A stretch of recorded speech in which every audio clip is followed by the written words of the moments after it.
Desejo boas-vindas ao 5º episódio do nosso podcast de caráter inovador na nossa rádio Cidade Caeté. Essa inovação está em parceria com Mãos Tagarelas EdTech, voltada às inovações tecnológicas para tornar o universo de pessoas, das pessoas tanto surdas quanto ouvintes, mais acessível e inclusivo. Essa, então, é a nossa proposta. Esse podcast recebe o nome Tagarela Cast e eu, Marcos Souza, na forma de bate-papo aqui com o professor Aizamac, professor de Libras, do Instituto Federal Baianos do Campo Itapetinga.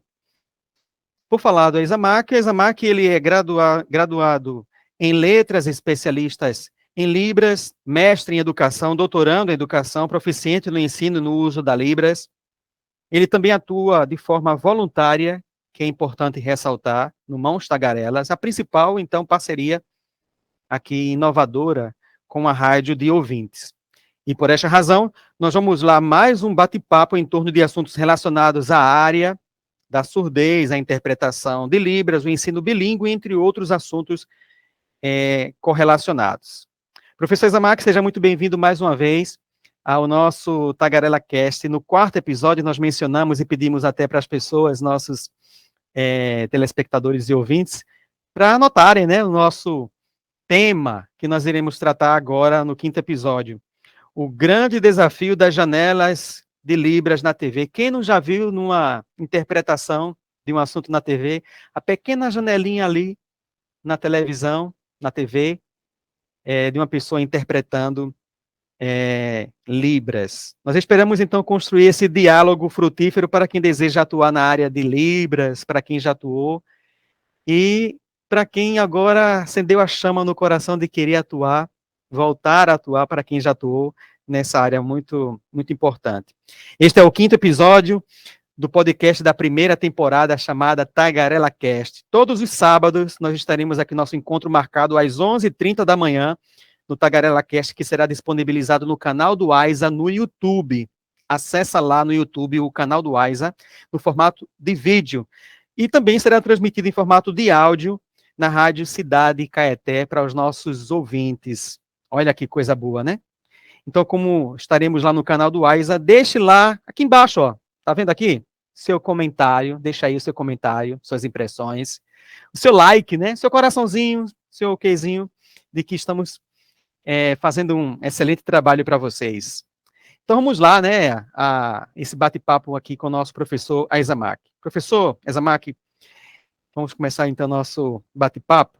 Agora a pergunta é uma discussão da vez que girarão em torno da aquela famosa janelinha que aparece ali de Libras numa interpretação nacional da TV, né? Primeiro, o que vem a ser esse tipo de janela que esse profissional atua ali na transmissão de Libras? Marcos, primeiramente, né, agradecer mais uma vez essa oportunidade aí de diálogo, de interação, de transmissão também do conhecimento, né, porque essa é uma forma de transmissão de conhecimento gratuita, né, também para viabilizar as pessoas acerca dessas discussões. E, Marcos, a janela do intérprete de Libras, ou a janela de Libras, né, como muitas vezes é chamada, ela é nada mais nada menos que um elemento de comunicação para a pessoa surda. Então, né, ela é um elemento viabilizador da inclusão, né, da comunicação e da acessibilidade, né, para a pessoa surda. Então, quando a gente observa que tem aquela janela do intérprete de Libras, ou a janela de Libras, a gente entende que nós temos uma acessibilidade para a pessoa surda. E o que é, né, quando a gente observa a acessibilidade midiática, né? É quando, por exemplo, nós temos as audiodescrições, né, para, né, a pessoa cega, né? É quando nós temos a janela de Libras, né, para, né, a pessoa surda, certo? E aí a gente observa que nós temos a acessibilidade midiática. Lembrando, assim, que são dois tipos de acessibilidades, né, com tipos e abordagens diferentes. Né? Então, a audiodescrição era diferente, né, ao se comparar com a janela de Libras. Né? Na audiodescrição, nós temos a voz, né, ali a descrição de tudo o que está acontecendo, né, no vídeo, da informação. Já na interpretação, na janela de Libras, nós temos uma janela, muitas vezes que fica na parte inferior, né, da tela, né? Então fica muitas vezes aqui nessa região, né? Ou muitas vezes aqui nessa região, né? Então pode acontecer. E aí, essas janelas viabilizam, né, a comunicação para a pessoa surda no sentido de acessível, né, para ela. Então, é, quem é o principal responsável por fazer essas janelas de Libras? Você pode dar alguns exemplos de onde e como são inseridas, produzidas essas janelas? Marcos, no contexto midiático mesmo, né, por exemplo, na TV, TV Senado, TV Câmara, né, por exemplo, a gente observa aquela né, a janelinha bem aqui, né, do lado e tal, bem pequenininha. E aí é de responsabilidade dos editores, né? É de responsabilidade do audiovisual, né? Da TV, né? Então, quando a gente observa, por exemplo, uma transmissão ao vivo que tem a janela de Libras, então a gente percebe que ali é de responsabilidade inteira, né, do áudio e vídeo da TV, né? Mas suponhamos que o intérprete de Libras ele foi contratado para realizar uma interpretação, ele foi contratado, né, para fazer uma tradução e precisa fazer a sinalização, né, do vídeo, da informação. Então, ele vai estar aqui, né? Ou talvez vai estar maior, né? Enfim, depende muito de quem for editar o texto, ou editar o vídeo, né? E muitas vezes, né, são os editores que são responsáveis, né? Os editores são responsáveis por editar o vídeo. Então, né, nós temos essa responsabilidade aí inerente a esses profissionais. É porque é muito importante toda a informação, seja ela escrita, a linguística, né? E seja ela em Libras. Tanto a janelinha no canto, no meu canto direito aqui, né? Ou no canto esquerdo da pessoa, ou vice-versa. A gente sabe que existe o GC, né, o chamado gerador de caracteres. Então é muito importante quando se coloca aqui, eu vejo muitas vezes que essa janelinha é posta também acima, logo acima, né? Porque os editores sabem que vai ter um gerador de caracteres ali, o nome da pessoa, né, a função dela, né? Principalmente na TV Senado aparece muitas vezes logo acima porque tem o nome do ministro, o nome do senador, aquela coisa toda, né? Eles devem se preocupar muito com isso, com o layout, com a transmissão da informação em todas as áreas, né? Então, a Isamaki, por que as janelas de Libras, elas ficam sempre no canto, geralmente, né? No canto inferior da tela, e o intérprete fica bem pequeno, né? Aquela janelinha bem pequenininha ali. Será que o surdo ele consegue ver bem aquela informação? Aquela janelinha, ela envolve a pessoa por inteiro, porque a questão ali é o sinal, né? A Libras ali. Então, se fugir, por exemplo, aqui, ó, a minha mão, então ele perde a informação. Então eu tenho que me preocupar muito com isso aqui. E tem muitos intérpretes nessas janelinhas que eles são assim espalhafatosos, né? Muito espalhafatoso, aquela coisa assim que chama. Ele quer chamar a atenção dele ali, mostrar o trabalho dele. Aí muitas vezes perde-se muita qualidade na hora da informação. Existe então, Aizamak, alguma forma prevista, alguma norma prevista para esse tipo de comunicação? Se preocupar com esse layout aqui? Ô, Marcos, primeiro vamos lá, né? No contexto de interpretação, o intérprete, ele, nesse contexto, né, de janelinha ali e tudo, ele tem um espaço demarcado, né, para realizar a interpretação. Então, antes de realizar a interpretação, muitas vezes eles veem, né, até onde o sinal dele vai, tá? Então, tipo, nesse espaço aqui, por exemplo, se eu fizer o sinal aqui de céu, ninguém sabe qual é o sinal que eu estou fazendo.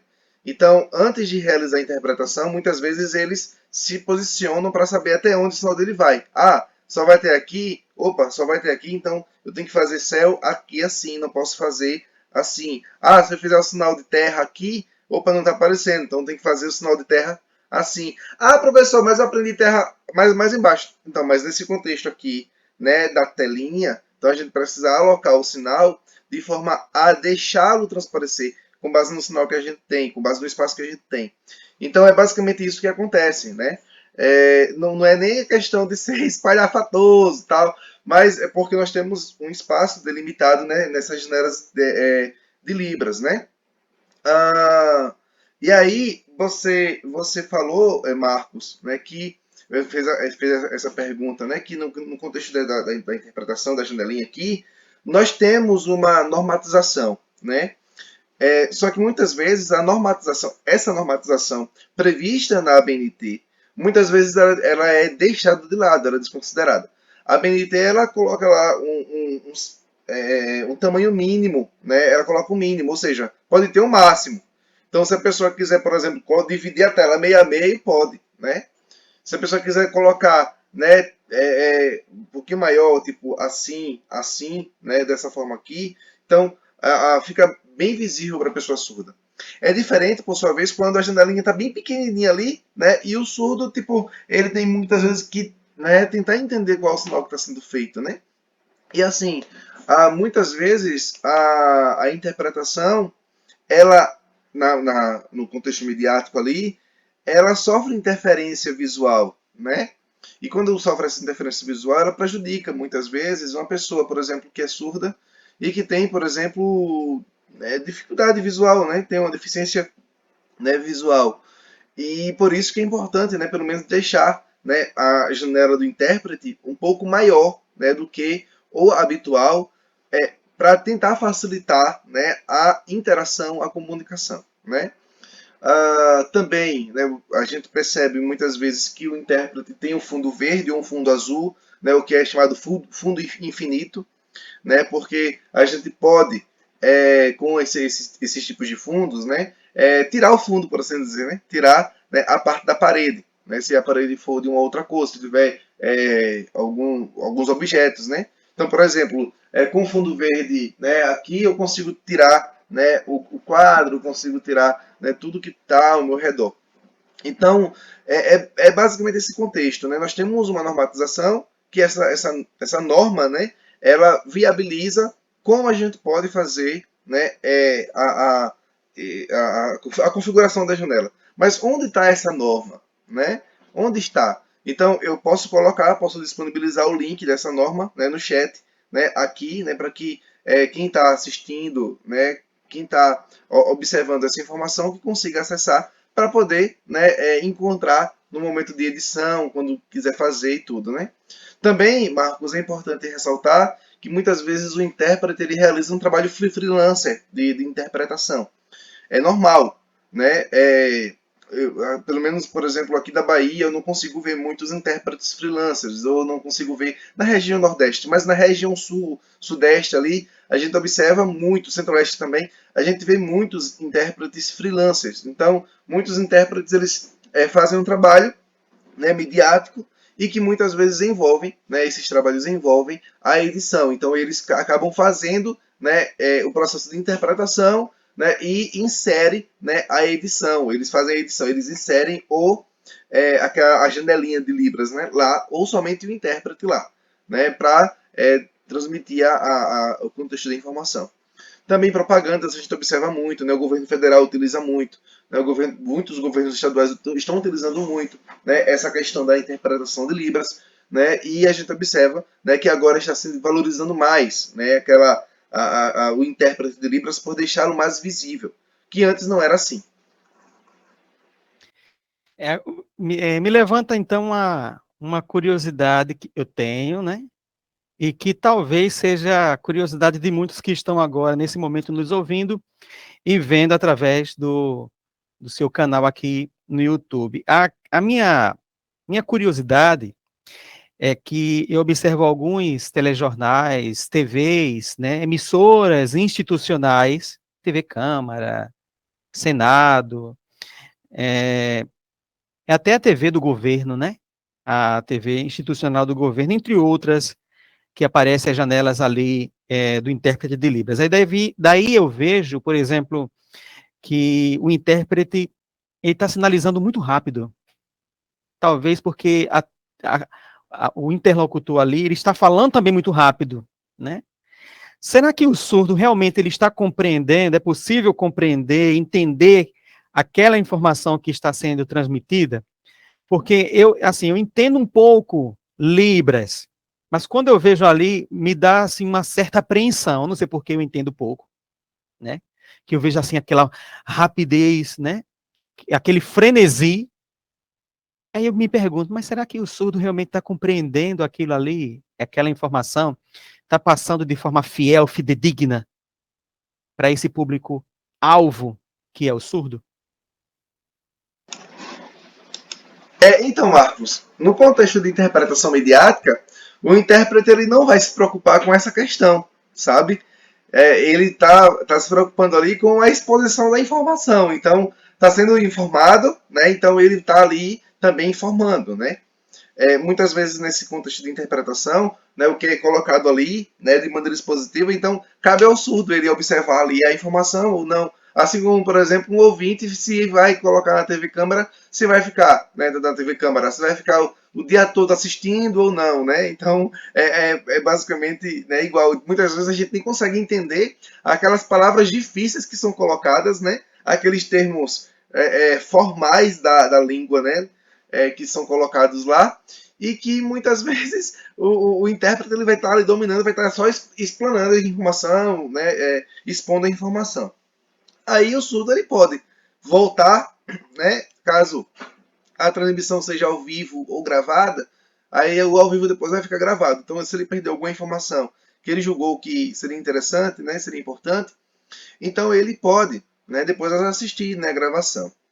Ah, aí, assim, voltando a essa questão, o surdo ele entende, né, a sinalização que é feita ali. Bem, o surdo que é proficiente, que usa a língua de sinais, que tem, né, um amplo repertório de língua, né, da Libras, então esse surdo ele vai, né, conseguir desenvolver bem, né, a compreensão do que está sendo colocado ali, mas talvez, né, como envolve uma atenção a mais, porque existem termos específicos, né, ou relações de sinalizações. Então, isso implica afirmar, Marcos, que nesse contexto aí, não há uma preocupação na interpretação como a preocupação no contexto educacional ali, né?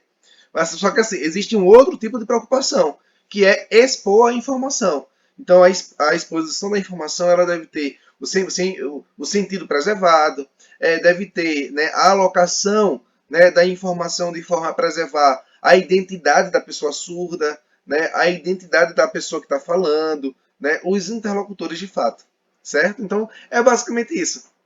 Assim, existem outras questões bem mais, né, bem mais aprofundadas, mas é basicamente isso que eu estou aqui abordando.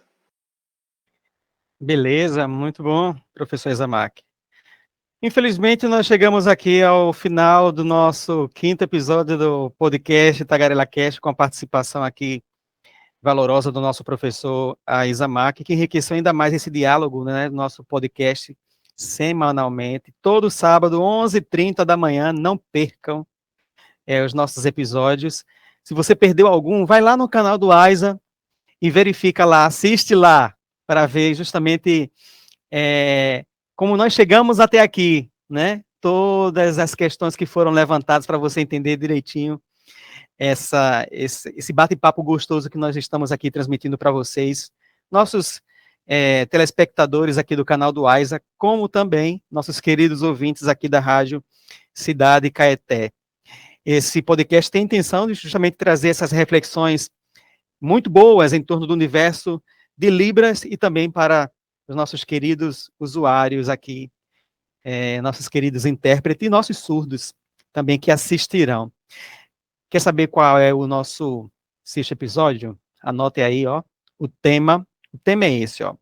As legendas automáticas e a transmissão da informação para a pessoa surda. Será que funcionam? Então, vou repetir mais uma vez, anota aí.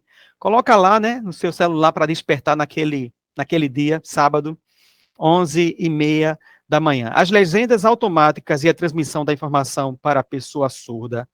Será que funciona? Até lá, deixa aqui, ó, as suas impressões, seu like, seu comentário no canal do Aiza, no YouTube. E também nós teremos a reprise desse episódio em áudio na nossa Rádio Cidade Caeté. Muito obrigado pela sua participação, Aizamac, muito importante, enriquecedora para o nosso podcast. E para você, caro ouvinte e telespectador, até o próximo episódio. Até mais.